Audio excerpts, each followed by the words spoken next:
मैं फ्राई करते हुए हो गए हैं। इसी घी के अंदर मैं इसको बहुत ज़बरदस्त सा फ्राई कर रही हूँ। हाई फ्लेम पे मैं इसको फ्राई कर रही हूँ ताकि बहुत ज़बरदस्त इसका टेस्ट आए। अस्सलाम वालेकुम नाज़रीन, welcome to Saima Niazi kitchen. आज बहुत ही ज़बरदस्त सा तला हुआ नमकीन गोश्त मैं बनाने के लिए जा रही हूँ, जिसको बहुत सिंपल तरीके से बहुत कम मसालों में बहुत ही मज़ेदार हम इसको रेडी करें। जिसके लिए मैंने 2 से 2.5 किलो मैंने बीफ ले लिया है और ये मैंने चर्बी वाला बीफ लिया है। इसके अंदर चर्बी थोड़ी सी ज़्यादा है क्योंकि ये चर्बी के अंदर ही पकेगा और घी या ऑयल हम इस्तेमाल नहीं करेंगे। तो सबसे पहले हमें इसके ऊपर डाल देना है 2 खाने के चम्मच नमक। पहले हमें 1 घंटे के लिए हम इसे मैरिनेट करके रखेंगे ताकि जब नमक वगैरह हम लगाएंगे तो अच्छे से इसके अंदर एडजस्ट हो जाएंगे, तो फिर बहुत ज़बरदस्त ये फ्लेवर देगा। यहाँ पर 4 से 5 टेबल स्पून ये अदरक लहसुन का पेस्ट है, ये हम डालेंगे। ये 5 से 6 टेबल स्पून अदरक लहसुन का पेस्ट भी मैंने साथ डाल दिया है। और यहाँ पे आधा किलो मैंने प्याज ले लिए हैं, ये प्याज मैंने डाल दिए हैं यहाँ पे। इसको हमने अच्छे से करना है मिक्स। बहुत सिंपल रेसिपी है और ये इतनी टेस्टी रेडी होती है ना कि बड़ी से बड़ी रेसिपी इसको कढ़ाई होगी इनको सबको पीछे छोड़ देती है। तो आपने नमकीन गोश्त खाया होगा, लेकिन तला हुआ नमकीन गोश्त आप पहली बार देखेंगे।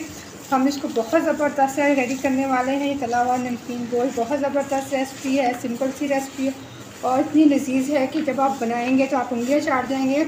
आप लोगों ने वीडियो को फुल वॉच करना है और रेसिपी को ज़रूर ट्राई करना है। बहुत ज़बरदस्त सी रेसिपी रेडी होने वाली है। इसको आपने चर्बी में रेडी करना है, कोई ऑयल घी वगैरह इस्तेमाल नहीं करना है। ये देखिए मैंने चर्बियों के बड़े बड़े पीसेस रखे हुए हैं, इसके अंदर जो बहुत लजीज रेडी होती है। इसको हमने मैरिनेट करके रखना है 1 घंटे के लिए। नमक, प्याज, अदरक, लहसुन मैंने लगा दिया है। नमक इसके अंदर अच्छे से जस्ट होगा, बहुत ज़बरदस्त फ्लेवर देगा, तभी ये नमकीन गोश्त बनेगा मज़े का। इसको मैंने अच्छे से मिक्स कर दिया है। 1 घंटे के लिए इसको मैं छोड़ दूँगी ऐसे ही। मैरिनेट होते हुए इसे 1 घंटा मुकम्मल हो गया है। अब इसको हमने पकाना है, तो इसके लिए हम कुकर का इस्तेमाल करेंगे। बीफ सख्त होता है तो इसको गलने में टाइम लगेगा, इसलिए हम कुकर का इस्तेमाल करेंगे ताकि हम इसे जल्दी से रेडी कर सकें। इसे डालते हैं कुकर के अंदर।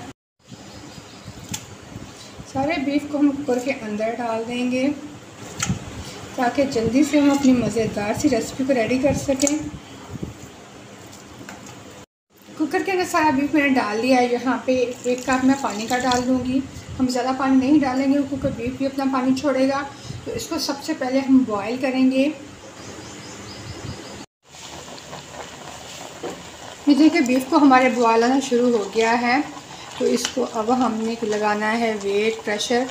कुकर को मैं बंद करूँगी 10 मिनट के लिए। इसको मैं लगा दूँगी वेट। 10 मिनट में ये बिल्कुल फाइन ये गल जाएगा। 10 मिनट का वेट मुकम्मल हो गया था। कुकर को मैंने खोल दिया है, कोई बीफ हमारा बहुत अच्छे से गल गया है।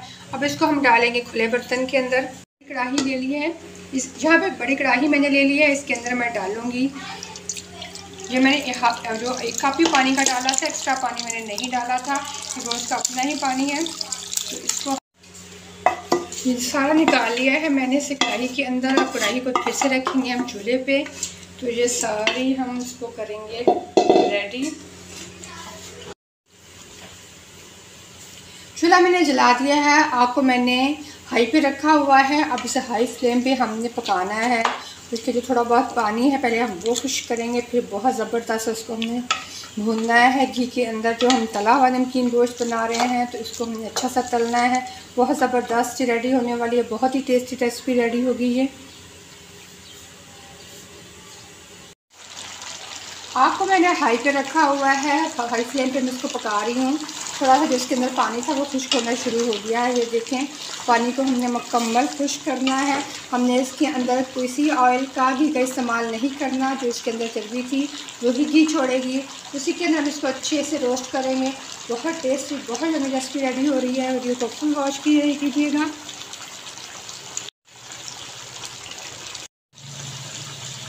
पानी हमारा खुश्क हो गया है, इसके अंदर देखें घी आना शुरू हो गया है। इसके ऊपर जैसे घी आना शुरू हो गया है, इसके ऊपर एक शाइन आना शुरू हो गई है। ये देखिए चमक आना शुरू हो गई है। अब इसके इसी घी के अंदर 8 से 10 मिनट हमने इसको फ्राई करना है। बहुत ज़बरदस्त सा लाइट ब्राउन सा हम इसको भुनेंगे। जितना ये अच्छा भुना हुआ होगा इसका टेस्ट बहुत ज़बरदस्त है। आप बार बार कह रही हैं, आप इसे ज़रूर ट्राई कीजिएगा। बहुत यम्मी रेसिपी रेडी होने वाली है। इसको हमने 8 से 10 मिनट फ्राई करना है अब घी के अंदर, तो ही इसका मज़ेदार सा ये तला होगा, हमारा नमकीन गोश्त रेडी होगा।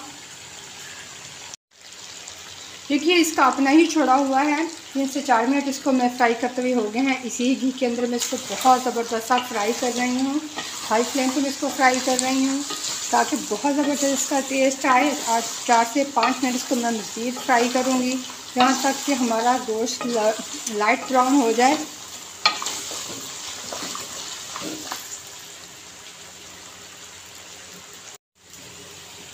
हमारा गोश्त लाइट ब्राउन हो गया है, ये देखिए आपको कढ़ाई नज़र आ रही होगी कि मैंने किस हद तक फ्राई किया है। बहुत ज़बरदस्त इसका टेस्ट, आप लोगों ने इसको ज़रूर ट्राई करना है। ये देखो 10 से 15 मिनट मैंने इसको मीडियम अच्छे से इसको फ्राई किया है, हो गया बहुत ज़बरदस्त इसका टेस्ट बनाया है। जहाँ पे हम चूल्हा को मैं बंद कर दूँगी और ये खाने के लिए आप रेडी है। आप इसको रायते के साथ खाएँ, सिंपल खाएँ, वैसे भी खाएँ, जितना आला इसका टेस्ट है ना, आपका इसका फ्लेवर हमेशा याद रहेगा। इतना जूसी और इतना यमी, बहुत ज़बरदस्त रेडी है। मैं आपको बार बार कह रही हूँ इसको ज़रूर ट्राई करें, अपना फीडबैक दें, चैनल को सब्सक्राइब करें। सब्सक्राइब करने के बाद आल वाला बटन प्रेस किया करें ताकि जो भी मैं वीडियो अपलोड करूँ उसका नोटिफिकेशन फ़ौरन आप लोगों को मिले।